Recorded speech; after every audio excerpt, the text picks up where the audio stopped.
এই সিনেমার গল্পটি ডেন ডুমার্স নামের একজন শান্ত স্বভাবের নার্কোটিক্স পুলিশ অফিসারকে কেন্দ্র করে, যিনি মাফিয়াদের একটি আস্তানায় রেইড দিতে যান। সেখানে তিনি $200 মিলিয়ন খুঁজে পান। কিভাবে তাদের লোভ তৈরি হলো এবং কেন ও কিভাবে তিনি সেই সমস্ত টাকা নিজের কাছে রাখার পরিকল্পনা করলেন, আর শেষ পর্যন্ত তিনি মাফিয়াদের সেই টাকা চুরি করতে পারবেন কিনা, এটাই এই সিনেমায় দেখার বিষয়। সিনেমার শুরুতে আমরা জ্যাকি ভ্যালেজ নামের একজন অফিসারকে দেখতে পাই, যিনি নার্কোটিক্স ডিপার্টমেন্টে কর্মরত ছিলেন। তিনি তার একজন খবরের সাথে কথা বলছিলেন, যে খুব ভীত ছিল। জ্যাকি তাকে সাহস যোগাতে বলেন এবং জানান যে তিনি তাকে বাঁচাতে প্রস্তুত। এরপর জ্যাকি যখন তার গাড়ি থেকে নামেন, তখন কিছু কিলার তার উপর হামলা করে এবং তাকে মারাত্মকভাবে আহত করে। কিলাররা তাকে মেরে ফেলার আগেই জ্যাকি তার ফোন থেকে একটি মেসেজ পাঠান এবং ফোনটি পানিতে ফেলে দেন। এরপরই কিলাররা জ্যাকিকে সেখানে হত্যা করে। পরদিন গল্পের শুরুতে দেখা যায় জ্যাকির টিমের লিডার ডেন ডুমার্স তার বসের ওপর বেশ ক্ষিপ্ত, কারণ জ্যাকিকে কেউ একজন মেরে ফেলেছে। ডেনের বস জানান যে FBI এর একটি স্পেশাল টিম এসেছে, যারা ডেনের টিমের সাথে কথা বলছে। তাদের সন্দেহ হচ্ছে যে জ্যাকির টিমেরই কেউ হয়তো এই খুনের সাথে জড়িত। এরপর দেখা যায় FBI অফিসার ম্যাটি নিক্সকে, যিনি ডেনের টিমের সাথে কথা বলছেন। টিমের অন্যান্য সদস্য যেমন নোমা ব্যাপটিস্ট, মাইক রো এবং লোলো স্যালাজার তাকে জানান যে জ্যাকি খুব ভালো মেয়ে ছিল এবং তার মৃত্যুতে তারা সবাই গভীরভাবে শোকাহত। এরপর ম্যাটি যখন টিমের সদস্য জেডি বায়ার্নের সাথে কথা বলেন, তখন জেডিও জানেন না জ্যাকিকে কেন মারা হয়েছে। তবে ম্যাটি জানতেন যে জেডি এবং জ্যাকির মধ্যে একটি প্রেমের সম্পর্ক ছিল। জেডির মনে পড়ে যে গত এক সপ্তাহ ধরে তিনি সারা রাত জ্যাকির সাথেই কাটাতেন। ম্যাটি তাদের সম্পর্ক নিয়ে অনেক প্রশ্ন তুললে জেডি এবং ম্যাটির মধ্যে ঝগড়া শুরু হয় এবং অন্য অফিসাররা এসে তাদের থামান। ডেন ডুমার্সের বস যখন জানতে চান তারা দুজনে সবসময় কেন ঝগড়া করে, তখন ডেন জানান যে তারা দুজন আসলে আপন ভাই এবং এ কারণেই তাদের মধ্যে সবসময় ঝামেলা লেগে থাকে। এরপর জেডি যখন বাথরুমে রাগে ফুঁসছিলেন, তখন ডেন সেখানে আসেন। জেডি তার ভাইয়ের ওপর বিরক্ত ছিলেন। তারা দুজনেই জ্যাকের মৃত্যুতে ভেঙে পড়েছিলেন এবং খুনিকে খুঁজে পেতে মরিয়া ছিলেন। FBI তখনও মনে করছিল টিমের কোনো বিশ্বাসঘাতকই জ্যাকিকে মেরেছে। ডেন জানান যে তার বসও এই ব্যাপারে কিছু জানেন না। পরে জেডি তার টিমের অন্যদের সাথে আড্ডা দিতে যান। অন্যদিকে ভেতরে ডেনকে দেখা যায়, যার কাছে জ্যাকির পাঠানো শেষ মেসেজটি ছিল।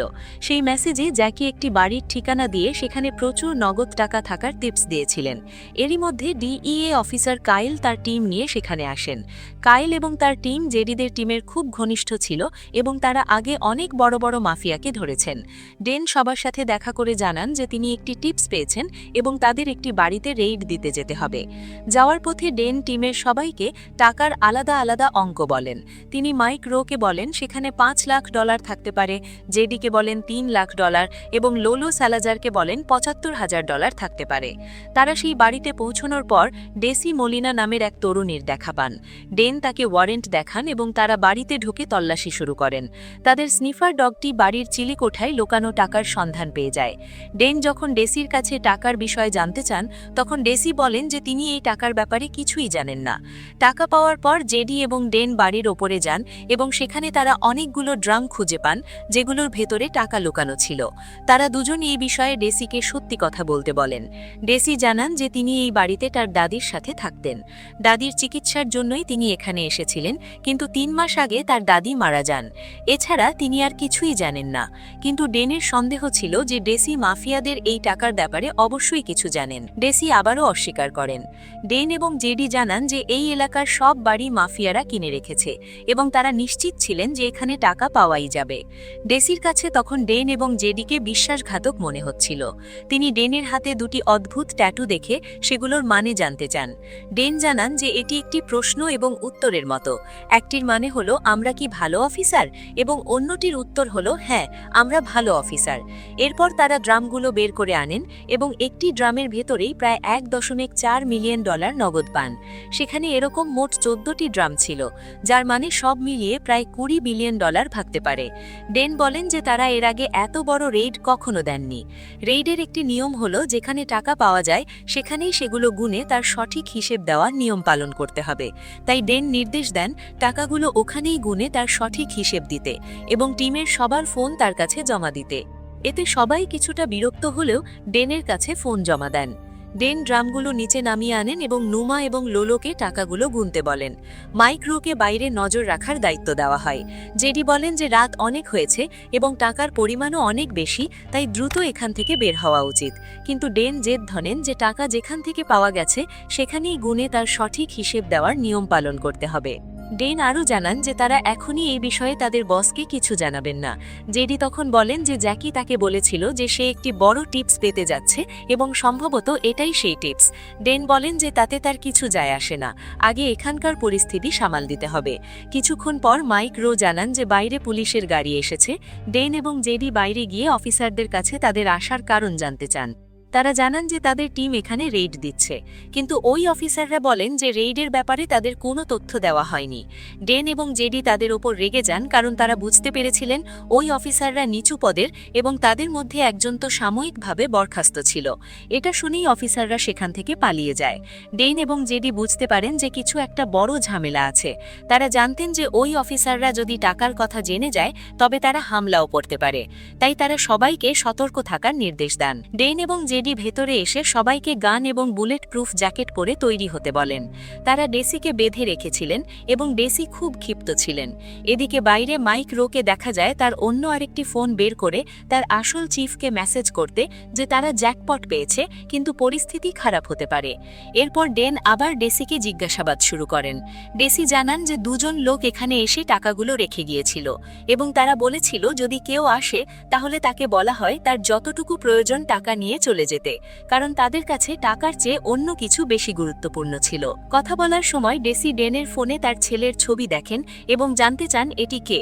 ডেন উত্তর দেন যে এটি ডেন ডুমার্স এবং জেডি ডেসির রেকর্ড চেক করেন, কিন্তু তার বিশেষ কোনো অপরাধমূলক রেকর্ড পাওয়া যায় না। ঠিক তখনই সেখানে রাখা একটি ফোন বেজে ওঠে। জেডি ফোনটি ধরলে ওপাশ থেকে বলা হয় তোমাদের যতটুকু টাকা প্রয়োজন নিয়ে সেখান থেকে বেরিয়ে যাও, মাত্র $5 লাখ জন্য নিজেদের জীবন বলিদান দেওয়া ঠিক হবে না। এই কথা শোনার পর জেডি ডেনকে নিয়ে পাশের রুমে যান।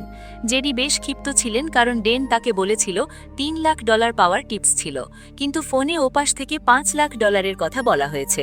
জেডি বুঝতে পারেন ডেন কিছু একটা লোকাচ্ছেন। ডেন তখন কিছু বলতে রাজি হননি, কিন্তু জেডি নিশ্চিত ছিলেন যে ডেন বড় কোনো গেম খেলছেন। এদিকে লোলো এবং নুমা টাকা গুনছিলেন এবং তারা ভাবছিলেন এত টাকার মধ্য থেকে সামান্য কিছু নিজেদের কাছে রেখে দিলে তাদের জীবন বদলে যেতে পারে। অন্যদিকে বাইরে এসে জেডি ডিইএ অফিসার কাইলকে ফোন করেন এবং সাহায্য চান। তিনি তার ভাই ম্যাটি নিক্সকেও ফোন করতে চেয়েছিলেন, কিন্তু কাইল তাকে বাধা দেন। জেডি কাইলকে জানান যে ডেন একটি টিপস পেয়ে রেইড দিতে এসেছে এবং এখানে ধারণার চেয়ে অনেক বেশি টাকা পাওয়া গেছে, কিন্তু ডেন এখনও বসকে কিছু জানায়নি। কাইল বলেন যে ডেন আসলে জ্যাকির খুনের রহস্য সমাধান করতে চায়। ডেন তার ছেলের মৃত্যু এবং স্ত্রীর সাথে বিচ্ছেদের পর থেকে মানসিক যন্ত্রণার মধ্যে আছেন। কাইল তখন জেডিকে সাহায্য করতে রওনা দেন। এরই মধ্যে ডেসি দেখতে পান যে ডেন ভেতরে গিয়ে দুই নারী অফিসার অর্থাৎ নুমা এবং লোলোর সাথে কথা বলছেন এবং সম্ভবত সে সব টাকা চুরি করার পরিকল্পনা করছেন। বাইরে জেডি এবং মাইক রোয়ের দেখা হয়। মাইক জানান যে পুরো এলাকা একদম নিঝুম এবং কাউকে দেখা যাচ্ছে না। ঠিক তখনই সামনের একটি বাড়ির লাইট জ্বলতে নিভতে শুরু করে এবং মনে হচ্ছিল কেউ মোর্স কোডের মাধ্যমে তাদের গালি দিচ্ছে। জেডি তাকে শিক্ষা দেওয়ার জন্য ওই বাড়ির দিকে এগিয়ে যান। সেই সুযোগে মাইক রো ভেতরে ডেনের কাছে যান। ডেসি তখন ডেনের কথাবার্তা শুনছিলেন। ডেন তার চিফকে ফোন করে জানান যে তারা রেইডে মাত্র $5 লাখ পেয়েছেন এবং তারা ফিরে আসছেন। মাইক ভেতরে এলে ডেনের অনুপস্থিতিতে ডেসি তাকে বলেন তোমার বস এবং এই মেয়েরা সব টাকা চুরি করতে যাচ্ছে, তোমার উচিত কাউকে এই বিষয়ে জানানো। ঠিক তখনই আবার ফোন বেজে ওঠে এবং এবার নুমা ফোন ধরেন। ওপাশ থেকে গুন্ডারা হুমকি দেয় যে 10 মিনিটের মধ্যে সেখান থেকে না পালালে তারা সবাই মারা পড়বে। বাইরে মাইক রো আবারও তার ফোন থেকে তার আসল চিফকে দ্রুত ঘটনাস্থলে আসতে বলেন টাকাগুলো রক্ষা করার জন্য। ডেন ফিরে এলে নুমা জানান যে 5 মিনিটের মধ্যে গুন্ডারা আক্রমণ করতে আসছে। মুহূর্তের মধ্যেই বাইরে থেকে গোলাগুলি শুরু হয়। অফিসাররাও পাল্টা গুলি চালায় এবং সেই লড়াইয়ে নুমা আহত হন। ডেন এবং মাইক রো গুন্ডাদের ধাওয়া করেন, কিন্তু গুন্ডারা গাড়ি নিয়ে পালিয়ে যায়। এরই মধ্যে জেডি একজন গুন্ডাকে ধরে নিয়ে আসেন এবং জানান যে সে মাফিয়ার লোক হলেও তাদের ওপর গুলি চালায়নি। ওই গুন্ডা তার মেক্সিকান মাফিয়া বসের সাথে ডেন ও জেডির কথা বলিয়ে দেয়। মাফিয়া বস পরিষ্কার জানিয়ে দেয়, তোমরা ওই বাড়িতে যে টাকা পেয়েছো তা আমাদের নয়, তাই ওটা নিয়ে আমাদের মাথা ব্যথা নেই। জ্যাকির মৃত্যুর পর থেকে পুলিশ আমাদের পেছনে লেগে আছে, কিন্তু আমাদের লোক জ্যাকিকে মারেনি। খুনি তোমাদের মধ্যেই কেউ একজন হতে পারে। আমরা তোমাদের ওপর হামলা করে আমাদের বিপদ বাড়াতে চাই না, তাই আমরা ওখানে কাউকে পাঠাইনি। এই কথা শুনে ডেন এবং জেডি দুজনেই অবাক হয়ে যান। তারা ভেতরে ফিরে এসে পুরো টিমকে জানান যে এই টাকা মাফিয়াদের নয়। তখন লোলো প্রস্তাব দেয় যে তারা ডেনের বলা ওই নির্দিষ্ট অঙ্কের টাকা চিফকে জমা দিয়ে বাকি টাকা নিজেদের মধ্যে ভাগ করে নিতে পারে। এই প্রস্তাবে জেডি ডেনের ওপর ভীষণভাবে ক্ষিপ্ত হন। জেডির মনে হচ্ছিল ডেন বাইরের গুন্ডাদের সাথে হাত মিলিয়েছেন এবং এই টাকাগুলো চুরির পরিকল্পনা করেই তিনি এখানে এসেছেন। ডেন পাল্টা জবাব দিয়ে বলেন যে জেডি মাফিয়ার লোকের সাথে বাইরে দেখা করেছেন, তাই জেডি নিজেও চোর হতে পারেন। জেডি তখন বলেন যে মাফিয়া বসও জানে জ্যাকিকে তারা মারেনি, বরং তাদের টিমেরই কেউ জ্যাকিকে খুন করেছে। ডেন তখন খুনের অভিযোগ অস্বীকার করেন এবং তাদের মধ্যে প্রচণ্ড ঝগড়া শুরু হয়। মাইক রো এসে তাদের শান্ত করেন। এরপর ডেন সবাইকে টাকাগুলো ব্যাগে ভরার নির্দেশ দেন এবং জানান তারা এখান থেকে বেরিয়ে যাবেন। মাইক রো ওয়াশরুমে গিয়ে দেখেন তার ফোনটি সম্ভবত বাইরে কোথাও পড়ে গেছে। এদিকে জেডি ডিইএ অফিসার কাইলকে সেখানে আসতে বলেন এবং কাইল রাজি হন। জেডি জানান যে তাদের গাড়ির টায়ার পাংচার করে দেওয়া হয়েছে, তাই কাইল যেন একটি ট্রাক নিয়ে আসেন। মাইক রো ডেসির কাছে ফোন চাইলে ডেসি জানান যে তার ফোন ডেনের কাছে। এরপর মাইক মোমবাতি জ্বালিয়ে পুরো বাড়িতে আগুন ধরিয়ে দেন। ভেতরে মাইক রো, নুমা এবং লোলো মিলে টাকাগুলো ব্যাগে ভরে ফেলেন এবং মাইক তাদের একটি নির্দিষ্ট অঙ্কের কথা শিখিয়ে দেন যা তারা অফিসারদের বলবে। বাড়িটিতে আগুন লাগার পর তারা ব্যাগ নিয়ে বেরিয়ে আসেন এবং কায়েল তার ট্রাক নিয়ে সেখানে পৌঁছান। মাইক টাকাগুলো কায়েলের ট্রাকে তুলে দেন। এরপর নুমা ও লোলোকে ডেসির সাথে থানায় যেতে বলা হয়, আর জেডি ও ডেন কায়েলের ট্রাকে ওঠেন। ট্রাকে যাওয়ার সময় সবাই সতর্ক অবস্থায় ছিলেন। মাইক বলেন যে ডেন চিফকে টাকার ভুল অঙ্ক বলেছেন, কিন্তু ডেনের সন্দেহ ছিল যে মাইক রোই আসলে বিশ্বাসঘাতক, কারণ ডেন যখন ডেসির সামনে টাকা চুরির নাটক করেছিলেন এবং চিফকে ভুয়া ফোন করার অভিনয় করেছিলেন, তখন তার আসল উদ্দেশ্য ছিল বিশ্বাসঘাতককে ফাঁদে ফেলা। ডেন জানতেন যে ডেসি এই কথা মাইককে জানাবে এবং মাইক তার সহযোগীদের সেখানে ডাকবে। মাইক নিজেকে নির্দোষ দাবি করলে ডেন আসল রহস্য ফাঁস করেন। ডেন জানান যে তিনি শুধুমাত্র মাইক রোকেই $5 লাখ কথা বলেছিলেন এবং টিমের বাকিদের আলাদা আলাদা অঙ্কের কথা বলেছিলেন। যেহেতু বাইরের গুন্ডারা জেডিকে $5 লাখ কথাই বলেছিল, তাই ডেন নিশ্চিত হন যে মাইকই তথ্য পাচার করেছেন। মাইক বলেন যে তার ফোন ডেনের কাছে, তাই তিনি কিভাবে কাউকে জানাবেন। তখন জেডি মাইকের ফোনটি বের করেন, যা তিনি ডেনের সাথে ঝগড়ার সময় সুযোগ বুঝে মাইকের পকেট থেকে সরিয়ে নিয়েছিলেন। ডেন আরও জানান যে জ্যাকির পাঠানো মেসেজটি আসলে তার কাছে এসেছিল এবং তিনি জানতেন যে এই বাড়িতে টাকা আছে। বিশ্বাসঘাতককে খুঁজে পেতেই তিনি সবাইকে আলাদা আলাদা অঙ্কের কথা বলেছিলেন। এরপর তারা মাইকের আসল বসের নাম জানতে চান, কিন্তু মাইক কিছু বলেননি। এরপর তারা কায়েলকে জেরা করা শুরু করেন যে তিনি কেন একা এসেছেন। কায়েল দাবি করেন তার টিম বাড়িতে চলে গেছে, কিন্তু ডেন ও জেডি নিশ্চিত ছিলেন যে কায়েলই মাইকের সহযোগী। কায়েল তখন হাসতে শুরু করেন। মাইক যখন তার চিফকে ফোন করেন তখন কায়েলের ফোনটি বেজে ওঠে। ডেন ও জেডি তখন নিশ্চিত হয়ে যান যে সব রহস্য ফাঁস হতেই কায়েল এবং মাইক রো মিলে ডেন ও জেডিকে ফাঁসানোর চেষ্টা করেন এবং তাদের মধ্যে গোলাগুলি শুরু হয়। লড়াইয়ের এক পর্যায়ে কায়েল ডেন ও জেডিকে মারধর করে তাদের বন্দুক কেড়ে নেন। এরপর কায়েল তাদের প্রস্তাব দেয় যে ঝগড়া বাদ দিয়ে তারা যেন সবাই মিলে এই বিপুল পরিমাণ টাকা ভাগ করে নিতে পারে। তখন ডেন সরাসরি প্রশ্ন করেন, তোমরাই কি জ্যাকিকে মেরেছ? তখন মাইক রো স্বীকার করেন যে কায়েলই জ্যাকিকে খুন করেছেন। অতীতে দেখা যায় কায়েল এবং মাইক দুজনে মিলে টাকার লোভে জ্যাকিকে হত্যা করেছিলেন। ঠিক সেই মুহূর্তে জেডির ফোনটি বেজে ওঠে। জেডি ফোনটি লাউডস্পিকারে দিলে ওপাশ থেকে FBI এজেন্ট ম্যাটি নিক্স কথা বলেন। ম্যাটি জানান যে তার টিম তৈরি আছে। ম্যাটির টিম সামনে থেকে কায়েল এবং মাইকের গাড়িগুলো ঘিরে ফেলে এবং সবাইকে বাইরে আসতে বলে। এই বিপদে পড়ে কায়েল আবার ডেন ও জেডিকে প্রস্তাব দেয় যে তারা যদি মাইককে মেরে ফেলেন তাহলে দুই টিম মিলে এই টাকাগুলো আত্মসাৎ করতে পারবে। কিন্তু জেডি কায়েলকে জানান যে তিনি ম্যাটির ফোন এখনও কাটেননি এবং ম্যাটি তাদের সব কথা শুনতে পাচ্ছেন। অবস্থা বেগতিক দেখে কায়েল গুলি চালাতে শুরু করেন এবং টাকার ব্যাগ নিয়ে পালানোর চেষ্টা করেন। মাইক রো একটি টাকার ব্যাগ নিয়ে জঙ্গলের দিকে পালান। এরপর শুরু হয় এক রুদ্ধশ্বাস ধাওয়া। জেডি শেষ পর্যন্ত কায়েলের গাড়িটিকে নিচে ফেলে দিতে সক্ষম হন। অন্যদিকে জঙ্গলের ভেতর ডেন এবং মাইকের মধ্যে হাতাহাতি লড়াই হয়, যেখানে ডেন মাইককে পরাজিত করেন। অন্যদিকে কায়েল জেডিকে অনুনয় করেন যেন তাকে কিছু টাকা নিয়ে ছেড়ে দেওয়া হয়। তখন জেডি ব্যাগটি খুলে দেখান যে ব্যাগের ভেতরে কোনো টাকা নেই, বরং শুধু পুরনো বই ভরা। জেডি জ্যাকি হত্যার প্রতিশোধ নিতে কায়েলকে গুলি করে শেষ করে দেন। আসল ঘটনা ছিল ডেন অনেক আগেই আসল টাকাগুলো সরিয়ে ফেলেছিলেন। ডেন মাইক রোকে অ্যারেস্ট করেন এবং তাকে শাস্তির জন্য নিয়ে যান। এরপর দেখা যায় নুমা ও লোলো একটি ট্রাকে করে সব আসল আসল টাকা নিয়ে পুলিশের কাছে ফিরে এসেছেন এবং ডেসির সাথে তাদের দেখা হয়। ডেনের টিম টাকার একদম সঠিক অঙ্ক জমা দেওয়ায় ঊর্ধ্বতন কর্মকর্তারা তাদের সততার ভূয়সী প্রশংসা করেন। সেখানে উপস্থিত সবাই দেখতে পান যে পুলিশ বিভাগ থেকে ডেসিকে উদ্ধারকৃত টাকার 20% পুরস্কার দেওয়া হয়েছে। আসলে ডেসিই ছিলেন জ্যাকির সেই গোপন খবরই যার সাথে সিনেমার শুরুতে জ্যাকি কথা বলছিলেন। দাদির বাড়িতে পুড়ে যাওয়ার পর এই টাকা ডেসির অনেক কাজে আসবে, এই সিদ্ধান্তে পুরো টিম খুব খুশি হয়। সবশেষে জেডি তার ভাই ম্যাটির সাথে দেখা করে তাকে সাহায্যের জন্য ধন্যবাদ জানান।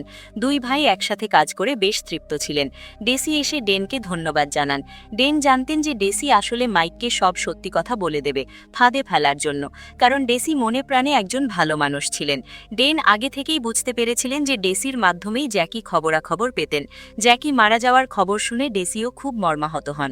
যাওয়ার আগে ডেসি ডেনের সেই ট্যাটুর মানে জানতে চাইলে ডেন বলেন তার ছেলে মারা যাওয়ার আগে তাকে জিজ্ঞেস করেছিল, বাবা তুমি কি একজন ভালো অফিসার?